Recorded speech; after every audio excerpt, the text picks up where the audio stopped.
नमस्कार दोस्त। चलिए आज वर्क एनर्जी का सेकंड लेक्चर पढ़ते हैं। इसमें मैं ये 3 क्वेश्चन ऑलरेडी लिखा है, आप लोग इसे नोट कर लीजिए या स्क्रीनशॉट लेके रख लीजिए, क्योंकि ये 3 क्वेश्चन बहुत ही इम्पोर्टेंट है। अगर ये 3 क्वेश्चन कर लेते तो ये जो टर्म पहला है वर्क वो आपको बिल्कुल क्लियर हो जाएगा। उसके बाद एनर्जी बचेगा जब वो कोई दिक्कत नहीं, आप जानते हैं। और काइनेटिक एनर्जी, पोटेंशियल एनर्जी होता है, और पावर क्या होता है, रेट ऑफ डूइंग वर्क। तीनों टर्म आप जान रहे हैं, बस मेन है कि समझना इसे अच्छे से, जो आप लोग इसे पहले नहीं समझे। तो ये 3 क्वेश्चन आप लोग नोट कर लीजिए या स्क्रीनशॉट मैं टाइम देता हूँ, स्क्रीनशॉट ले लीजिए इस तीनों का। हाँ, और मैं क्वेश्चन एक बार पढ़ देता हूँ। देखिए कल मैं बताया था इसे प्रीवियस लेक्चर में कि जो फोर्स जो होता है कभी टाइम पे डिपेंड करता है, कभी डिस्टेंस पे करता है, और भी करता है, लेकिन 2 चीज़ अभी मैंने फोकस किया हूँ। तो मैं कल एक तो दिखाया था कि डिस्टेंस पे कैसे एक्स वाई कोऑर्डिनेट पे डिपेंड करता है, वो दिखाया था। उसी का आज दूसरा वर्जन क्वेश्चन ये है, ठीक। उसके बाद मैं दिखाया हूँ कि फोर्स, देखिए ये क्या एक्स बराबर टी क्यू है, ये बताऊँगा ये कैसे आएगा फोर्स टाइम के रिलेशन। हाँ, और तीसरा क्वेश्चन देखिए, आपको यहाँ कुछ नहीं दिखा रहा है, एक एंगल पे है, जो इंटीग्रेशन करेंगे तो डी थीटा के टर्म आएगा। तीनों क्वेश्चन 3 रंग का है, इसलिए बहुत ही इंपॉर्टेंट है तीनों क्वेश्चन। तीनों मैं कराऊंगा ही कि ना, अगर जो बच्चे हैं खुद कोशिश कीजिएगा, अगर जो ऑलरेडी बच्चे पढ़े होंगे वो खुद से करने की कोशिश कीजिएगा। तो देखिए पहला क्वेश्चन क्या है, फोर्स जो है रिलेशन क्या है, y square i cap plus x y J cap. देखने कैसे वेरिएबल है ये। एक्चुअली में क्या रहता है, यहाँ पर एक्स स्क्वायर रहता तो मुझे काम आसान रहता, और यहाँ पे सिर्फ वाई रहता तो सिंपल था। इसे प्रीवियस में कराया हूँ, और जो बच्चे ये लेक्चर देख रहे होंगे इसे प्रीवियस ज़रूर देख लीजिएगा, तभी समझ आएगा, नहीं तो नहीं आ पाएगा। उसके बाद क्या है, डिस्प्लेसमेंट दिया है 0 से 1 तक, इसके ड्यूरेशन में आपको वर्क निकालना है, इस फोर्स के द्वारा क्या हुआ। क्वेश्चन पढ़ देता हूँ। फोर्स इजकल टू है y square i cap plus x y J cap, determine work done by force, done लिख लीजिएगा। फॉर डिस्प्लेसमेंट, ये क्या है, डिस्प्लेसमेंट फ्रॉम 0 टू 1 दूसरा क्वेश्चन है, a particle moves on straight line according to equation x equal to t cube, determine work done by force during time 2 second to t equal to 5 second, mass of the particle दिया हुआ है 1 kg, आपको निकालना है work done by force. हाँ, force का जिक्र कहीं नहीं किया, आपको खुद निकालना है फोर्स। कैसे, मास दिया है, एक्सेलरेशन निकालना। एक्सेलरेशन जानते हैं आप लोग, काइनेमेटिक्स से ही जान रहे हैं कि इसको एक बार डिफ्रेंशिएट करेंगे तो क्या आएगा, वेलोसिटी, और एक बार और डिफ्रेंशिएट करेंगे तो क्या आ जाएगा, एक्सेलरेशन। यहाँ से एक्सेलरेशन आ जाएगा, यहाँ से मास है, दोनों को मल्टीप्लाई करेंगे फोर्स आ जाएगा, डिस्प्लेसमेंट निकाल लिया जाएगा। इस यहाँ तो डिस्प्लेसमेंट है, हाँ वो निकाल लिया जाएगा। चलिए तीसरा क्वेश्चन है, जो अभी इससे पहले मैं प्रीवियस क्वेश्चन, जो प्रीवियस लेक्चर देखिएगा, WEP 01, हाँ WEP work energy power 01 lecture, उसमें हॉरिजॉन्टल फोर्स हमेशा लगाए थे, लेकिन इसमें टेंजेंशियल फोर्स है, हमेशा इस टेंजेंशियल फोर्स है, ऐसे जैसे जैसे जाएगा पार्टिकल वैसे वैसे फोर्स लगेगा, हमेशा ये टेंजेंशियल फोर्स है। तो इसमें वर्क डन पूछ रहा है कि कांस्टेंट फोर्स है, कांस्टेंट ही दिया है, determine work done by force जब ए से बी जाएगा, ठीक। 3 का 3 क्वेश्चन बहुत ही इम्पोर्टेंट है। तो चलिए शुरू करते हैं पहला क्वेश्चन।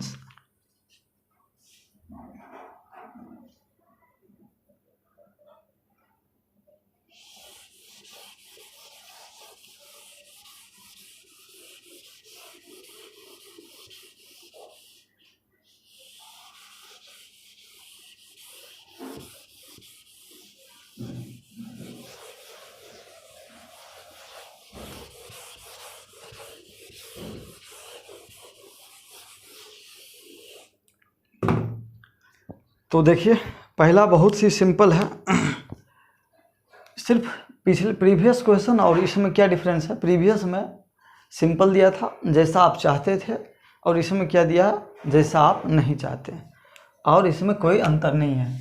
देखिए वर्क का जानते हैं कि क्या होता है, F vector dot D R vector integration. अगर वेरिएबल है तो यहाँ क्या होता, आर इनिशियल से आर फाइनल, लोअर लिमिट से अपर लिमिट होता है। आप ये भी जानते हैं, नहीं जानते हैं तो अभी जान लीजिए। ये क्या होता है, एफ एक्स आई कैप एफ वाई जे कैप प्लस एफ जेड के कैप होता है। और डी आर वेक्टर भी ये क्या है, डी एक्स आई कैप प्लस डी वाई जे कैप प्लस डी जेड के कैप है। तब दोनों को डॉट करेंगे, एफ एक्स के साथ डी एक्स, एफ वाई के साथ डी वाई, एफ जेड के साथ D Z.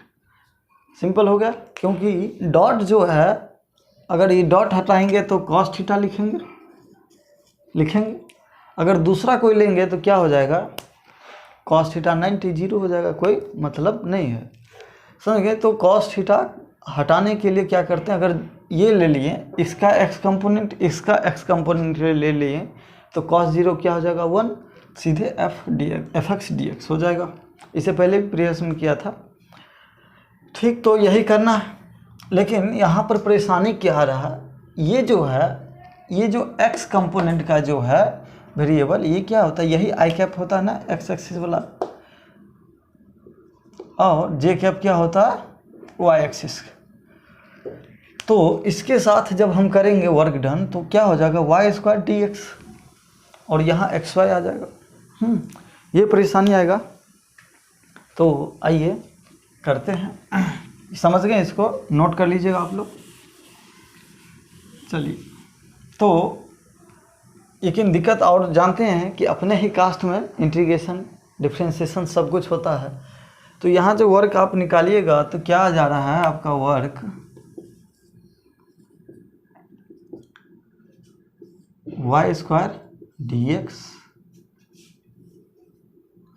Plus x y d y, जे कैप का है ना इसलिए डी वाई लिए हैं। अब वेरिएबल कहाँ, ये देखिए डी एक्स वेरिएबल कहाँ है, 0 से 1, और वाई डी वाई पर ध्यान दीजिए, ये छोड़िए, ये अलग चीज़ है। 0 से 1 कर दिए, लेकिन आप इंटीग्रेट कैसे करेंगे, ये समस्या है।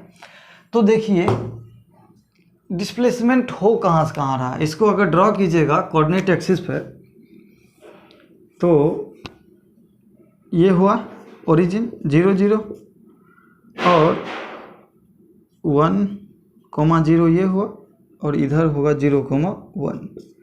तो ये ड्रॉ कीजिएगा तो ये क्या हो जाएगा 1 1, इसको मिलाइएगा।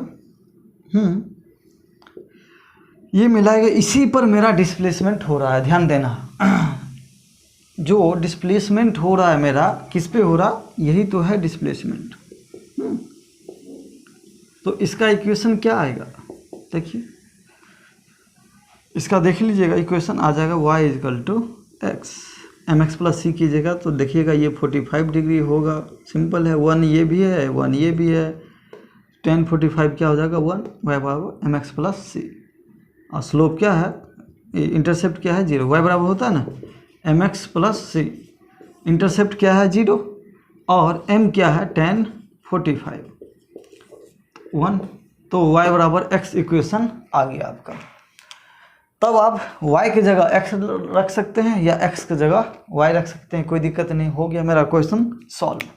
वर्क इजकल टू क्या हो जाएगा, y स्क्वायर की जगह हम क्या कर सकते, इस इक्वेशन से x square d x plus वहाँ रख दीजिए x की जगह y स्क्वायर डी वाई, क्या हो जाएगा 0 से 1 0 से 1, ये हो जाएगा एक्स क्यू अपॉन 3 0 से 1 प्लस वाई क्यू अपॉन 3 0 से 1, हो गया 1/3 प्लस 1/3।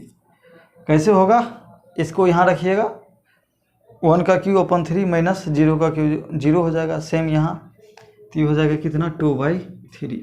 यूनिट क्या हो जाएगा जूल, और फोर्स न्यूटन में है और ये डिस्प्लेसमेंट मीटर में है। तो समझ गए, सिंपल सा क्वेश्चन था। चलिए अब क्या है, दूसरा क्वेश्चन था क्या, देखिए वो और इससे अच्छा है क्वेश्चन।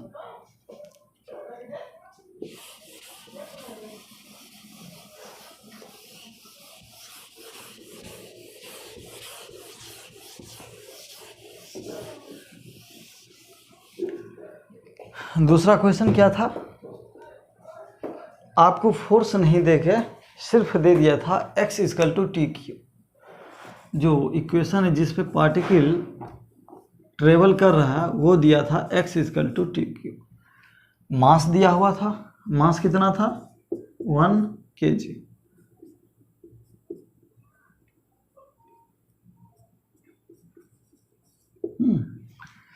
और किस ड्यूरेशन के लिए बोला था, t इक्वल टू 2 से t इक्वल टू 5 सेकेंड दिया हुआ था। अगर ये दूसरा भी हुआ तो कोई दिक्कत नहीं है, लेकिन बोल रहा है वर्क निकालना इस ड्यूरेशन में आपको कुछ दिया ही नहीं है, फोर्स न दिया है ना डिस्प्लेसमेंट दिया है। लेकिन ये आप समझ रहे हैं कि जब अगर लिमिट दिया हुआ है कोई चीज़ का तो फोर्स क्या है, वेरिएबल है, तो आपको इंटीग्रेट करना ही है, सिंपल है। वर्क बराबर लगाइएगा आप, integration f dot D R vector लगाइएगा, आर इनिशियल से आर फाइनल, ये लगाना है आपको, सही है। लेकिन ना फोर्स दिया है ना डी आर अभी दिया है, दोनों को दोनों आपको निकालना है। तो आइए, फोर्स के लिए क्या होता है जानते हैं, जो बेसिक फार्मूला है एम ए वेक्टर। और एक्सेलरेशन ये आप काइनेमेटिक्स, इसलिए अगर आप जो बच्चे काइनेमेटिक्स ये सब नहीं अच्छे से पढ़े होंगे उसे काइनेमेटिक्स भाई कोई भी हाल में अच्छा से पढ़ना होगा, नहीं पढ़ोगे तो यहाँ ही नहीं पूरे मैकेनिक्स तो बर्बाद होगा ही, प्लस आपका जो 12th में है इलेक्ट्रोस्टैट, इलेक्ट्रोडायनेमिक्स, इलेक्ट्रोमैग्नेटिज्म, ये सब बर्बाद हो जाएगा। हाँ, कहीं कुछ नहीं समझ पाएंगे, इसलिए आप काइनेमेटिक्स जरूरी अच्छे से पढ़ लें। तो ए बराबर हम जानते हैं क्या होता है, d v by d t, change in velocity per unit time, ये होता है। और हम जानते हैं कि v बराबर क्या होता है, D x by d T होता है। तो यहीं यहाँ रखिएगा तो एक्सेलरेशन का एक और आता है क्या, d two x upon d t square, यानी x इसके 2 बार डिफ्रेंशिएट कीजिए, जो इक्वेशन आएगा वो क्या हो जाएगा, एक्सेलरेशन का इक्वेशन आ जाएगा। तो आइए, x बराबर टी क्यू, इसको एक बार डिफ्रेंशिएट किए तो D x by d T क्या हो जाएगा, 3t square, d x by d T क्या है 3t स्क्वायर 1। फिर इसी को डिफ्रेंशिएट करेंगे, आइए फिर इसको डिफ्रेंशिएट करेंगे, फिर इसको डिफ्रेंशिएट करेंगे क्या, d two x upon d t square क्या हो जाएगा, 3 तो कांस्टेंट है और ये क्या हो जाएगा इंटू 2t। इसका डिफ्रेंशिएट किया, ये कांस्टेंट है, इसका डिफ्रेंशिएशन क्या हो जाएगा 2t, यानी क्या हो जाएगा आपका d two x upon d t square equal to 6t। ये क्या हो गया आपका एक्सेलरेशन, एक्सेलरेशन का इक्वेशन आ गया। तो फोर्स का क्या हो जाएगा, मास इंटू एक्सेलरेशन, मास क्या है 1 kg इंटू एक्सेलरेशन क्या है 60, हो गया या सिंपल हो गया 60 ही रहा। तो फोर्स क्या हो गया 60। अब डिस्प्लेसमेंट निकालना, डॉट डी आर वेक्टर निकालना है, डी आर निकालना है। तो देखिए x है, डी एक्स क्या हो जाएगा, यहाँ से अगर देखेंगे ये इक्वेशन से यहाँ से, तो डी एक्स क्या हो जाएगा 3t स्क्वायर डी टी हो जाएगा, आ गया 3t स्क्वायर डी टी और 4c, यानी डी आर वेक्टर या डी एक्स वही है, ये आ गया दोनों को दोनों। बस सिंपल है, वर्क निकाल लीजिए, इसको नोट कर लीजिए। अब सिंपल हो गया, देखिए फोर्स भी क्या आ गया आपको किसके टर्म में, टी में, जो मैं कल बोला था कि समय के साथ फोर्स घटता बढ़ता है। जिसे अपन साइकिल चला रहे हैं या दौड़ रहे हैं तो शुरू में स्पीड दौड़ेंगे, बाद में क्या हो जाएगा जैसे समय बढ़ता जाएगा अपन का पावर कम होते जाएगा, यानी कम बल लगाएंगे कम स्पीड हो जाएगा दौड़े। कोई भी काम में देखिए कोई चीज़ को धकेल ही रहे हैं, शुरू में कोई गाड़ी कर कहीं फंसा है, अभी बरसात का मौसम भी है, तो शुरू में खूब पावर से धकेले, ज़्यादा बल लगा रहे हैं, फोर्स लगा रहे हैं, लेकिन जैसे जैसे समय बीते जाएगा आप कम होते जाएगा। तो ये क्या है, फोर्स किस पे डिपेंड हो गया, टाइम पे। देखिए यहाँ पर क्या है, टाइम जैसे होगा बढ़ते जाएगा, हाँ मैं आपको प्रैक्टिकल लाइफ में बताया, आदमी जो करता है उसमें क्या होता है, टाइम के साथ घटते जाता है, लेकिन बहुत जगह इंजन में कुछ में बढ़ते जाएगा। इसमें क्या है, आपको दिख रहा है कि जैसे जैसे टाइम बढ़ेगा फोर्स बढ़ेगा। जब देखना शुरू किएगा तो पहला सेकेंड में क्या होगा, 6 न्यूटन का फोर्स लगेगा, दूसरा सेकेंड होगा तो क्या हो जाएगा, 12 न्यूटन लगने लगेगा। तो ये फोर्स भी टाइम के साथ वेरिएबल है, डिस्प्लेसमेंट भी टाइम के साथ। मेरा तो काम बन गया। आइए वर्क का क्या होगा, F dot D R vector हो गया। ये क्या है,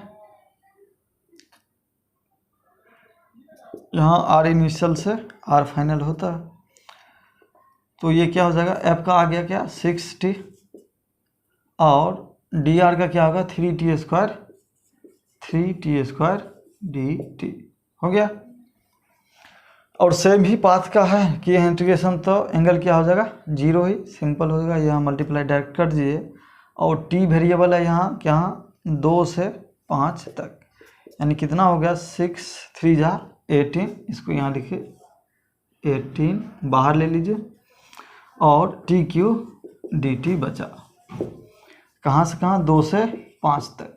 ये क्या हो जाएगा 18 इंटू टी क्यू का T4 अपॉन 4 2 से 5, इसको सिंपल कर लेना 18 इंटू 5 का पावर 4, 4 बाहर ले लीजिए माइनस 2 का पावर 4 निकाल लेना है, जो आएगा वो आंसर हो जाएगा।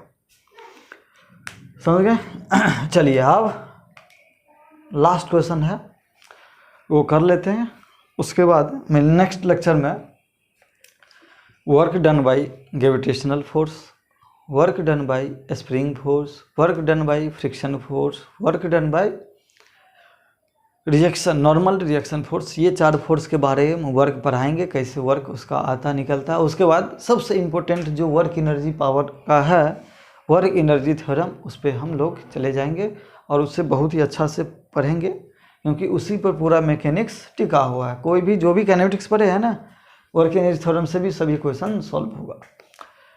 तो चलिए दोस्त,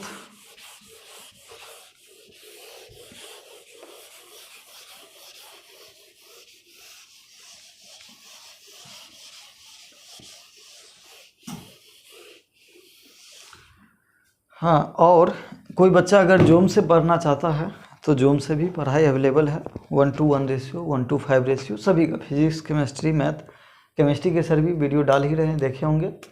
तो जैसे चाहेंगे आप लोग सब सुविधा उपलब्ध है, और यूट्यूब पे तो जैसे आप लोग को हम दे रहे हैं मटेरियल, कोई दिक्कत नहीं। लेकिन उसमें क्या होगा, 2 वे कम्युनिकेशन होगा, आप डायरेक्ट वहाँ से क्वेश्चन पूछ सकते हैं हम, और एट इंस्टेंट मुझे मजबूरन आपको रिप्लाई देना होगा। तो आइए दूसरा क्वेश्चन, ये लास्ट क्वेश्चन जो तीसरा है,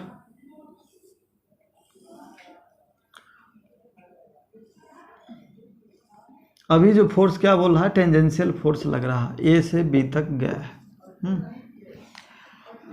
फोर्स टेंजेंशियल हमेशा लग रहा है, ऐसे ही टेंजेंशियल फोर्स भी लग रहा है। ये थीटा पर मान लीजिए, ये डी थीटा, चलिए। तो वर्क तो हम निकाल लेते हैं एफ डी आर से निकाल देते, लेकिन क्या है एक्चुअली में फोर्स भी का डायरेक्शन बदल रहा है हमेशा, और डी आर का भी डायरेक्शन बदल रहा है, तो मेरा उससे अभी काम नहीं चलेगा, क्योंकि उसी इंस्टेंट पे डायरेक्शन बदल जा रहा है।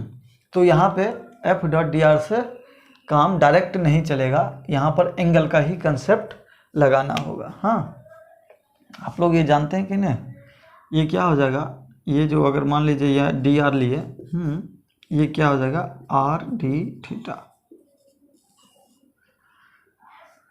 जानते हैं कि नहीं थीटा बराबर क्या होता है, ये length arc length upon r, arc length